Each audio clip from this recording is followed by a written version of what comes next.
देश के प्रधानमंत्री जी ने विकसित भारत के संकल्प को पूरा करने के लिए, देश की विकास की गति को बराबर बनाए रखने के लिए एक ऐसा बजट पेश किया है जिससे कि देश की अर्थव्यवस्था जिस तेज़ी से बढ़ रही, हम दुनिया की सबसे तेज़ बढ़ने वाली अर्थव्यवस्था हैं।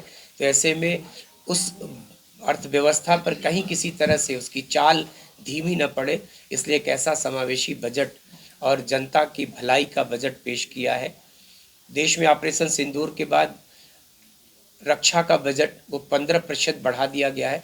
12.2 लाख करोड़ रुपए का बजट है, जिसमें 2 लाख करोड़ रुपए इस देश में रक्षा की सामग्री के सौदों के लिए, समझौतों उसके लिए है, खरीद के लिए है।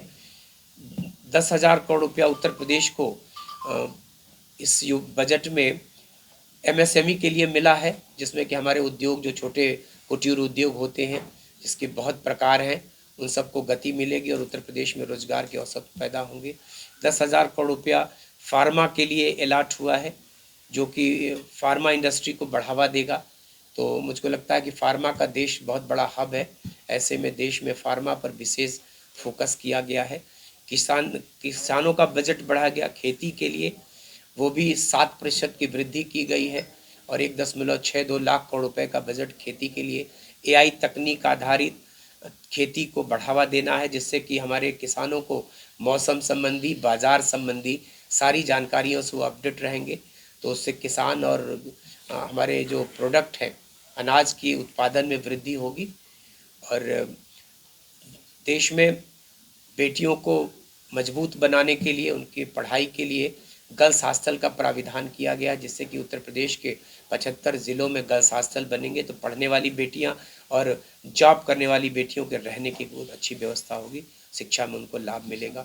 अस्पतालों की क्षमता वृद्धि की गई है, 50% अस्पताल जिले अस्पतालों की, जिसमें कि इमरजेंसी और ट्रामा की क्षमता में वृद्धि की जाएगी, जिससे हमारे स्वास्थ्य की सुविधाओं को उत्तर प्रदेश के लोगों को लाभ मिलेगा।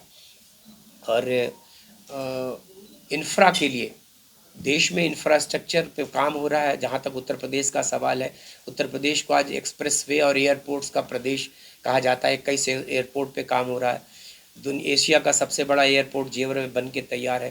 तो ऐसे में इंफ्रास्ट्रक्चर में 12.2 लाख करोड़ रुपए का बजट का प्राविधान है। देश में निर्माण की विनिर्माण, जिनको आप कहते हैं कि लगातार सड़क हो, पुल हो, एक्सप्रेसवे हो, एयरपोर्ट हो, तो देश की संरचनात्मक रूप से विकास को एक बड़ा बजट का प्राविधान किया गया।